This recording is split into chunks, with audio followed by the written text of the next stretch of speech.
You ever wake up one morning and say to yourself, you know what, maybe I'm the problem? That's how every day starts for me now. It's like my alarm clock doesn't even ring anymore. It just whispers, you did this. And I lie there staring at the ceiling, thinking about all the stupid choices I've made. Every single one of them connected like a bad sequel to yesterday. I think, yeah, maybe I could have been better. Maybe I should have gone to the gym. Maybe I should have called that friend back. Maybe I shouldn't have eaten an entire family-sized bag of chips by myself like it was a dare from God. I mean, sure, I'll take the blame. I'll even own it with pride. Yes, I am responsible for my life falling apart.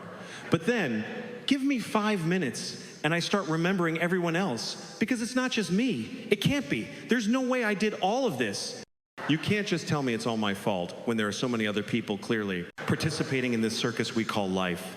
I'm surrounded by human disasters every day, and somehow I'm supposed to believe I'm the main one? Please. Have you met people?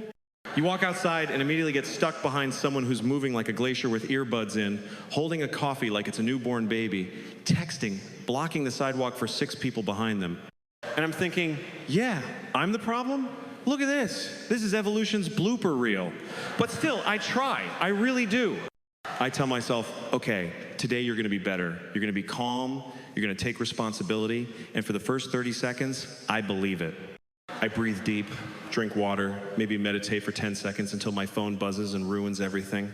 Suddenly, I'm yelling at a stranger on the internet who doesn't even know I exist. I tell myself it's their fault for being wrong, but deep down, I know it's me. I'm the one who took the bait. I'm like a fish that keeps swimming into the same hook and thinking, this time will be different. You know what it's like trying to be a decent person in this world? It's like trying to play a board game where everyone keeps changing the rules. You think you figured out life, and then boom, new moral update, new social standard, new thing you're not supposed to say. Every week, society releases a patch note for human behavior, and if you miss it, you're suddenly the villain. You didn't know that's offensive now? No, I didn't get the email. I was busy blaming myself for breathing too loud. There's this balance I try to find somewhere between accepting responsibility and completely losing my mind.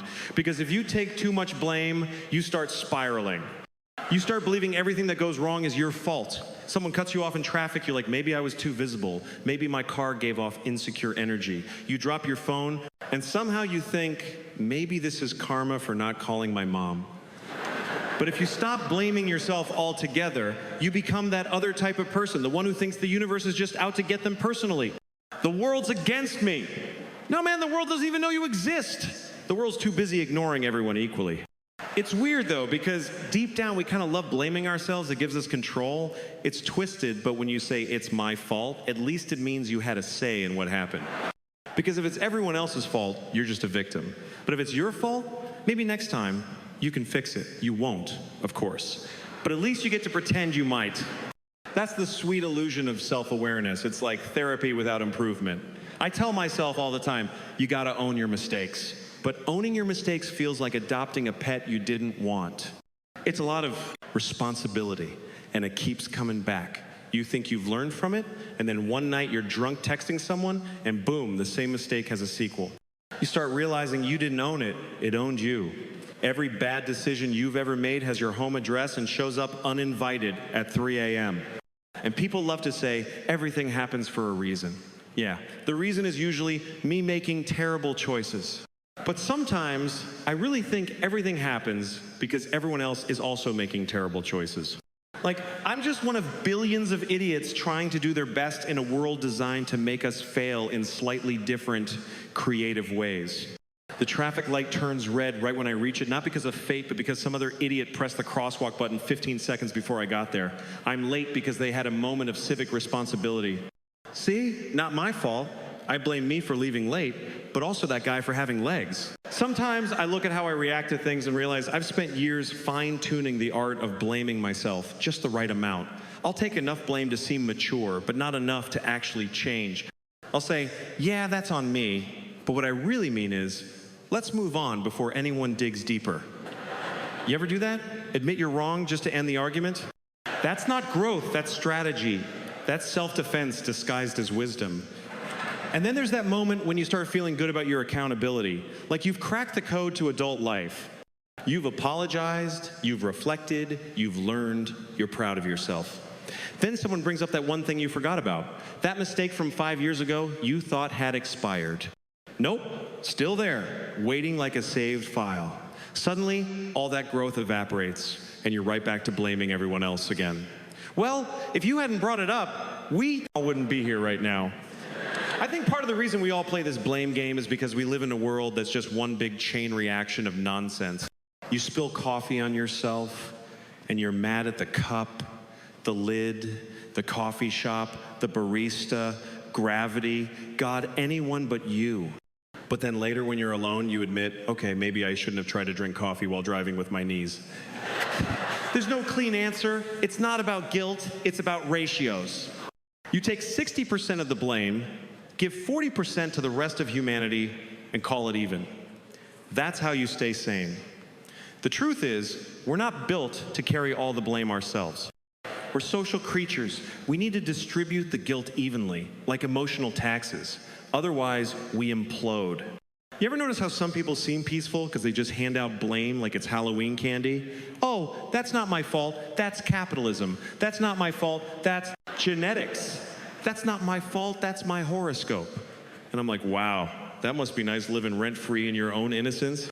But then again, blaming everyone else too much makes you unbearable. Nobody likes that person who thinks they're the hero in a world of villains. That's why I say it's a shared experience. We all take turns being the problem and pretending we're not. We pass the baton of fault like it's a relay race, and by the time it comes back around, we've forgotten what we did wrong in the first place. Sometimes I think maybe the key isn't to stop blaming, but to just get better at it. Be precise. Like, if I'm late, it's not entirely my fault I blame the clock, but also the concept of time itself. If I'm broke, it's not just because I bought dumb things, it's because the world keeps inventing new dumb things for me to buy. And if I'm tired, it's not because I stayed up too late watching TV, it's because sleep feels like giving up, and I don't want to surrender to the day yet. So yeah, I blame myself. I always start there. But I also can't ignore the rest of you. You're all part of it. The world's a big soup of shared responsibility, and we're all spoons stirring it up. Every time someone says, take accountability, I want to ask for which part, my part or yours? Because I've seen how you people drive. I've been in line behind you at the airport. I've read your tweets. You don't get to walk away clean here.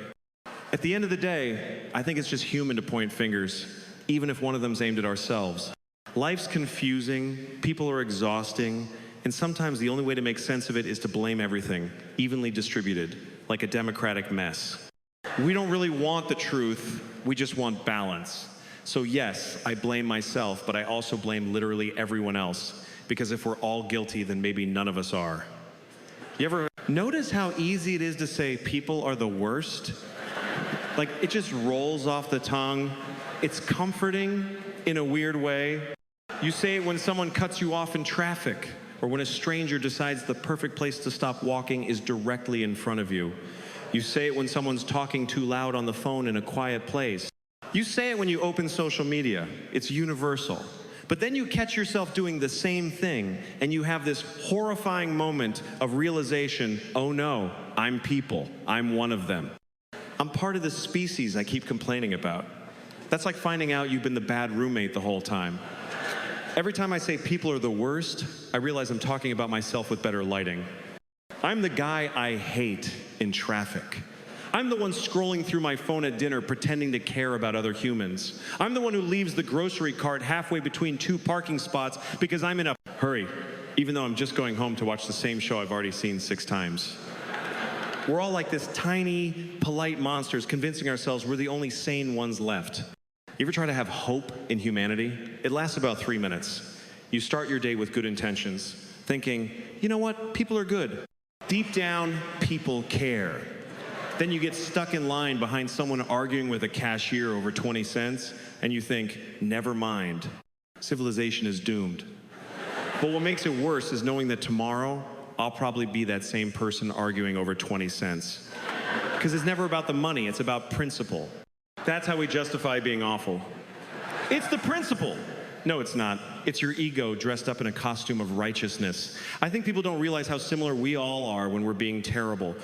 We just prefer different flavors of awful. Some people are rude in public, others are passive-aggressive in private. Some people litter. Others pretend they don't see it. Some people gossip.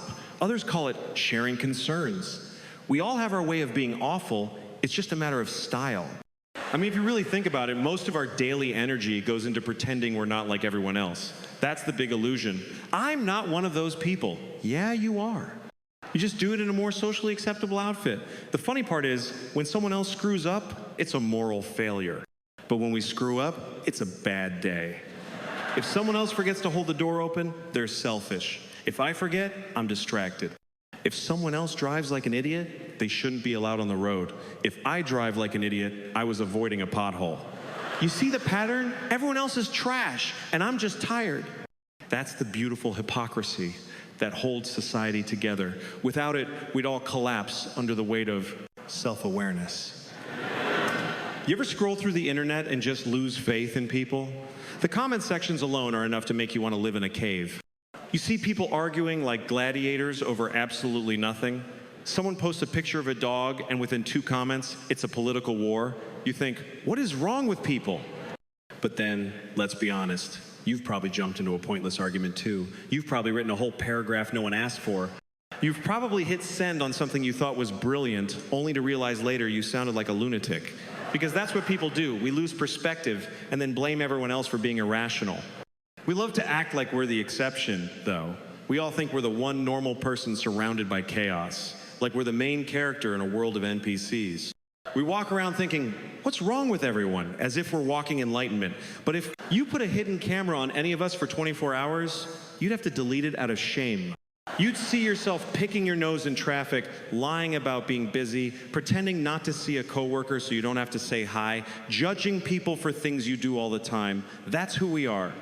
The only reason we survive is because everyone else is doing the same thing and pretending not to notice. People talk about common sense like it's this universal law. People just need common sense. But if it's so common, why does no one have it? It's like saying everyone should have gold. Yeah, that's the dream. Common sense isn't common. It's a rare resource we all think we personally own the most of. I love when someone says, it's just common sense. What they mean is, it's obvious to me, therefore it should be obvious to everyone. But no 2 people's common sense matches. That's why we can't have nice things. You ever notice how people in groups get even worse? Individually, most people are fine. You talk to someone one-on-one, and they're reasonable. But the moment you put them in a crowd, they turn into animals with Wi-Fi. It's like we all lose 20 IQ points the second we're surrounded by other humans. That's why the phrase group decision should terrify you. No good decision has ever started with the words, as a group we decided. You know what happens when people form groups? They start thinking less and yelling more. It's not democracy, it's chaos in slow motion. And yet, as much as I want to distance myself from people, I can't, because I am them. Every time I get annoyed by something someone does, it's because it's something I also do. That's why it bothers me so much. When I see someone on their phone while crossing the street, I think, what an idiot. Then I do it 5 minutes later because I had to check something important, which is just me opening the same 3 apps again, like a lab rat pressing a button for dopamine. We all have these little behaviors that drive each other insane, like people who talk loudly on speakerphone in public. I hate that. I think, who raised you? But then I remember the times I've blasted music out loud thinking, it's just one song. Yeah, that's what they think too. We're all the villain in someone else's story, and most of us don't even realize it. We just move through life like I'm the protagonist. Meanwhile, 5 people are out there blaming you for ruining their day. The thing about being people is that it's humbling. You can't escape it. No matter how much you try to be better, you're still a person. You'll still do dumb stuff. You'll still judge others unfairly. You'll still lose your temper over something meaningless. We like to think we're evolving, but I think we're just getting better at disguising our flaws with technology. We've replaced yelling in public with yelling online. That's not progress, that's just digital hypocrisy. We like to think we've come a long way, but deep down, we're still the same cavemen with slightly better haircuts. We still fight, gossip, hoard, show off, and panic when there's no Wi-Fi. The only difference is now we have mirrors everywhere, literally and metaphorically. Social media turned every one of us into a PR manager for our own existence. We're all trying to prove we're not those people, while quietly being exactly that. It's wild how quickly we forgive ourselves but never others. If someone else messes up, they're evil. If we mess up, we were just having a moment. It's like we have a secret courtroom in our heads where we're always the defense attorney and everyone else is guilty until proven us. We walk around collecting evidence against humanity while pretending we're on trial for sainthood. It's exhausting, but it's the only way we can live with ourselves. Sometimes I think the only honest way to live is to just admit it. Admit that we're all terrible in our own unique ways. Not to feel bad about it, but to laugh at it. Because once you realize you're part of the same mess you're complaining about, life gets a little easier. You stop expecting people to be perfect, and you stop pretending you are. You start seeing the world as a comedy of shared flaws instead of a tragedy of everyone else being wrong. I used to think I was surrounded by idiots, but now I know I'm just one of them. And somehow, that makes me feel better, because at least I'm not alone in my stupidity. We're all just a bunch of messy, contradictory creatures trying to make sense of a world that doesn't even make sense. We hate people, but we need them. We criticize the world, but we keep participating in it. We think we're different, but we're not. So yeah, people are the worst. And I'm people. You ever notice how people used to be bad, but now they're bad with Wi-Fi? Like, we didn't get worse as humans, we just got signal. We've always been selfish, lazy, and distracted, but now it's all happening in high definition with push notifications. There was a time when being a bad person took effort. You had to physically go somewhere, lie to someone, or actually do something. Now you can ruin your life from bed, half-dressed, holding your phone over your face like it's a mirror of regret. Technology has made us worse, but somehow we've convinced ourselves it's making us better. Every new app says it's here to connect people, which sounds beautiful, but all it really means is, here's another way to make you hate everyone a little faster. You open your phone to check one thing, just one, and suddenly 3 hours are gone. Your soul feels empty, and you've developed strong opinions about strangers you'll never meet. But sure, we're more connected. Yeah, connected. In the way a spider is connected to its web, stuck and vibrating every time someone sends a notification. I tell myself all the time, I need to use my phone less. But that's like telling an alcoholic to just sip. It's impossible. You don't realize how addicted you are until your phone dies. That's when you find out who you really are. You're standing there, no map, no music, no fake sense of importance, and you feel it. The panic, the shaking. You're like, what do I even do with my hands? You start noticing the world again, and it's horrifying. People are out there breathing, existing, talking like actual humans. It's too much. You just want your little glowing rectangle of comfort back. And it's not even the phone itself, it's the illusion that it's helping us. We say, it's for productivity. Really? Because I've had a smartphone for over a decade, and I'm still unproductive as hell. I've downloaded more to-do list apps than I've completed actual tasks. My productivity apps have folders for productivity apps. I once spent 2 hours customizing a focus timer and then took a nap from all the effort. That's what technology does. It gives us the feeling of control while quietly robbing us of it. Remember when we used to be bored? Just bored? Sitting there, staring at the wall, maybe humming a song or thinking about life. That's gone now. We don't do boredom anymore. We fill every empty second with scrolling. Waiting in line? Scroll. Sitting on the toilet? Scroll. Waiting for food to heat up? Scroll. We can't stand silence or stillness because that's when our brains start talking to us, and we don't like that voice. That voice says things like, hey, maybe you should change something about your life. And we're like, no thanks, I'll just watch someone else's life instead. The craziest part is how we justify it. We act like it's fine because everyone's doing it. You can't even judge people anymore because you're guilty too.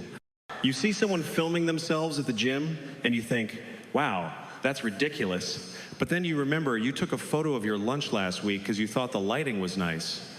We're all part of this cult of documentation, trying to prove to the world that we're living. Nobody's living, we're just curating proof that we existed. Social media has turned us into our own paparazzi. We're constantly chasing likes from people we don't even like. You ever post something and then check your phone every 2 minutes to see who noticed? It's pathetic, but it's true. You tell yourself, I don't care about likes. but you do. We all do. Because likes feel like love. They're little digital pats on the back saying, "You're valid!" It's dopamine roulette. Every ding is a hit, and the silence between them feels like withdrawal. And don't even get me started on notifications. They're not reminders, they're traps. These things are designed by scientists who know exactly how to hijack your brain. You get one little buzz, and suddenly you're 30 minutes deep into a YouTube rabbit hole about how spoons are made. You didn't even know you cared about spoons. You didn't 5 minutes ago. But the algorithm knew. It's smarter than you, faster than you, and creepier than your ex. It knows exactly when to poke you, whisper, "Hey, look at this." And before you know it, you've lost an entire afternoon. And then we blame ourselves. We say, "I just need more self-control." But come on, self-control against an army of tech engineers whose entire job is to make sure you don't stop scrolling? That's not fair. That's like blaming a moth for flying into the light. The game's rigged. Every swipe, every scroll, every autoplay video is a psychological booby trap, and we walk right into it. Even relationships have become a hostage situation because of technology. You ever text someone, they don't reply for a few hours, and you immediately go insane? You start crafting entire stories in your head. They're ignoring me. They hate me. They're probably dead. Then they text back, "Hey," and suddenly your mental courtroom dissolves. You're calm again until the next time. It's emotional whiplash powered by Wi-Fi. Dating apps made it even worse. We used to meet people by chance, like normal, messy humans. Now it's like we're ordering people off a menu. Swipe left, swipe right, like you're shopping for souls. And it's not even about connection anymore. It's about validation. You match with someone, chat for 2 days, lose interest, and move on to the next dopamine fix. It's not dating, it's slot machines for emotions. Even arguments have changed. We don't fight like we used to. Back then, if you had a disagreement, you had to talk it out, maybe yell, maybe cry, but at least it was human. Now we just send passive-aggressive texts and emojis that mean 12 different things depending on punctuation. K used to be a letter, now it's a threat. You can ruin a friendship with the wrong emoji combo. Why'd you send a thumbs up? Because I'm agreeing with you. It's sarcastic. No, it's a thumb.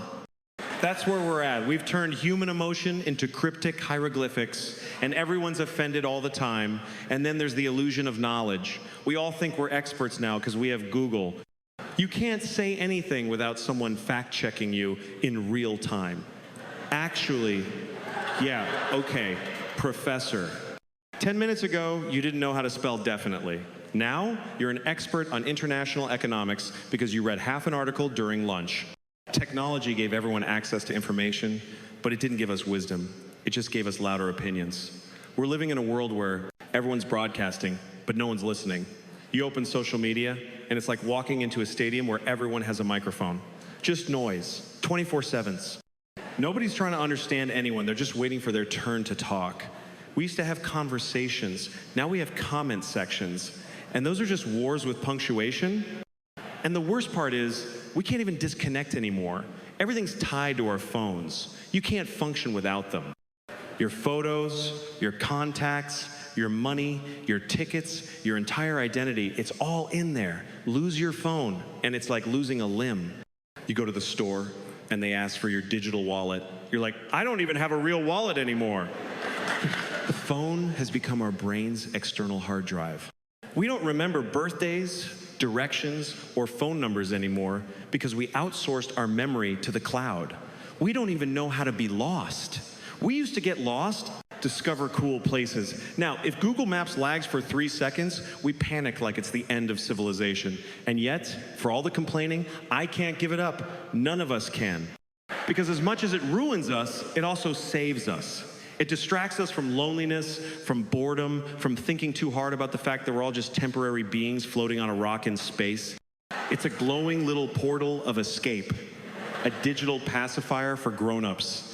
And yeah, it's unhealthy, but it's comforting. It's like fast food for your brain, terrible for you, but hits just right when you need it. Sometimes I fantasize about going off the grid.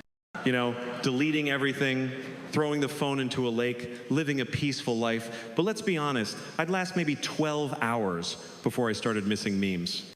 I'd be sitting by a river thinking, I wonder what's trending. Because the truth is, I don't want to disconnect completely. I just want the world to slow down, enough for me to catch up.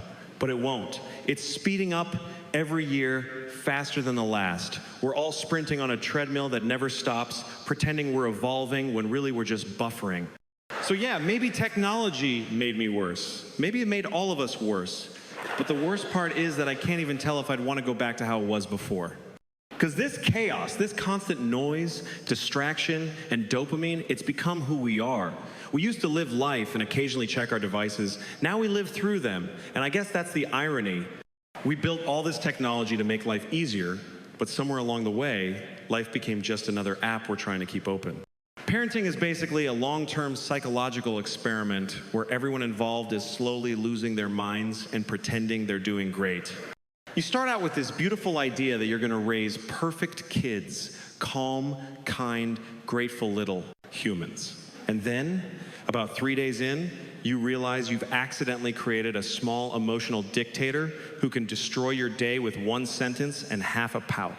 And you love them more than anything, which makes it worse, because now you're attached to your captor. I blame my kids for everything. I really do. I'll stub my toe on the couch and immediately yell, "Who left this here?" knowing full well it was me. But it feels good to say it. It's satisfying to point at the chaos in the house and pretend it came from someone else. There are toys on the floor, juice on the ceiling, and socks in the fridge. And I'm just standing there like, what kind of lunatic raised these people? Then I remember it was me. I did this. I created them, fed them, taught them how to talk, and now they use those words to tell me I'm wrong. That's parenting. Building something that grows up to criticize the instructions. Kids are smart though, too smart. They figure out early that everything's a negotiation. You tell them no, and they hit you with a debate team argument that would make a lawyer proud. But you said yesterday, and you're stuck because, yeah, technically you did say something yesterday, but that was before coffee, before chaos, before they spilled orange juice into the Wi-Fi router. Kids remember everything you wish they'd forget and forget everything you desperately need them to remember. Did you brush your teeth? Silence. But last week you said I could have ice cream after dinner. Boom. Perfect recall. Selective genius. And don't even try to win an argument with a kid. They have nothing to lose. You've got rent, bills, stress, and dignity. They've got bedtime and snacks. You say, go to your room. They're like, gladly. My toys are in there. It's basically my condo. You can't beat someone who's already living their best life in a Spider-Man onesie. The worst part is how every generation of parents thinks they're the first ones to get it wrong. My parents used to tell me, you'll understand when you have kids. And I'd roll my eyes like, sure, Dad, now I'm here, repeating the same lines. My kids are rolling their eyes at me like they're starring in the reboot of my childhood. It's the circle of blame. Parents blame kids, kids blame parents, and everybody thinks they're the victim. My parents used to say, we gave you everything. And I'd think, really? Because I had to share a Game Boy. Now I'm telling my kids, you have it so easy. When I was your age, we didn't even have tablets. And they're like, wow, that sounds depressing. They don't care. They can't even imagine a world without YouTube. Parenting is full of moments that make you question your own sanity. You try to teach your kids manners, respect, patience, but then they watch you lose your mind in traffic. You tell them to use their words, but when they spill milk for the 5th time, your words are just sounds of frustration and regret.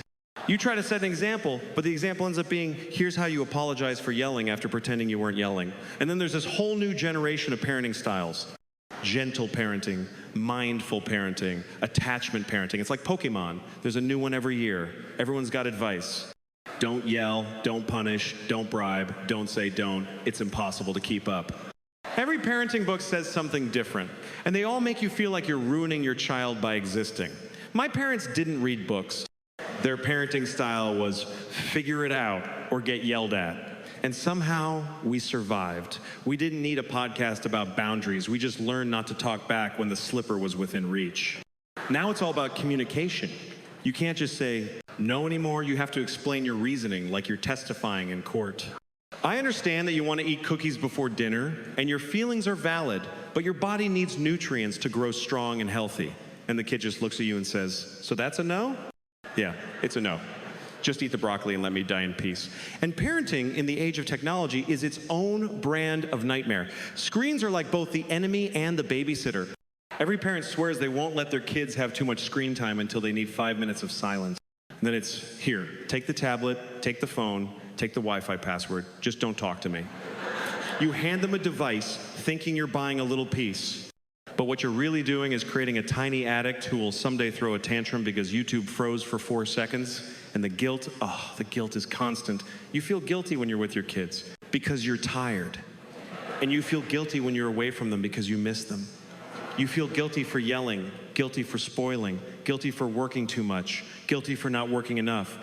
It's like a nonstop internal courtroom where you're always on trial for being a bad parent, and the judge is also you. Then there's the blame game that happens inside every family. Parents blame the kids for being messy, kids blame parents for being unfair, partners blame each other for everything that goes wrong. You let them stay up too late. You said yes to ice cream. You didn't pack their lunch. And suddenly, you're not even mad at the kids anymore. You're just mad at each other for not being psychic. Parenting isn't teamwork.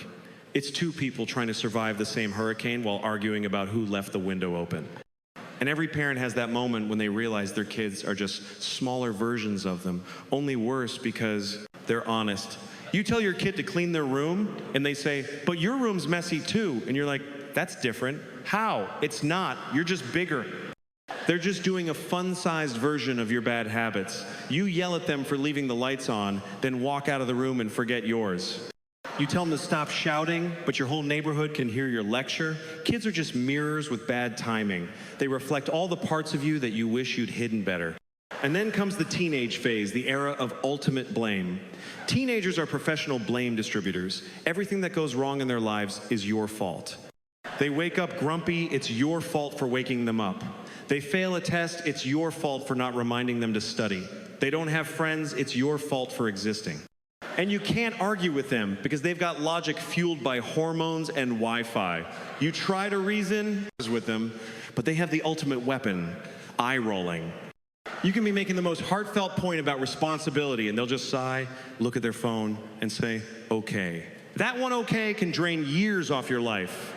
But the thing is, we blame them too. We blame them for being lazy, for being on their phones, for being dramatic, forgetting that we were exactly the same.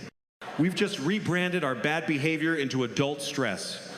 We roll our eyes too, just quieter. We procrastinate too, but we call it recharging. We spend hours scrolling, but it's research. We're just older versions of them with slightly better excuses. Parenting doesn't come with closure. You spend their childhood trying to do everything right, and then one day they move out and you're left wondering if you messed them up or not. They go to therapy and you're like, please don't let it be about me. But it always is, because no matter what you do, you're part of their story, the good, the bad, and the weird. And they'll grow up and tell their friends stories about you, just like you did about your parents, and the cycle continues. It's funny though, because for all the chaos, all the yelling, all the guilt and blame, there are moments that make it worth it. Like when your kid does something genuinely kind, or they laugh so hard they can't breathe, or they randomly say, I love you, without asking for anything first. Those moments feel like forgiveness. Like the universe is saying, yeah, you're screwing it up, but not completely. Parenting is not about being perfect. It's about surviving the endless mess and still finding a way to love through it. You'll never get it right. You'll never stop blaming yourself or blaming them. But maybe that's the point. Maybe love is just the act of blaming each other and showing up anyway. Because in the end, you realize they're not just learning from you, you're learning from them too. And that's the thing about family. It's a team effort in the art of driving each other insane while pretending you're doing fine.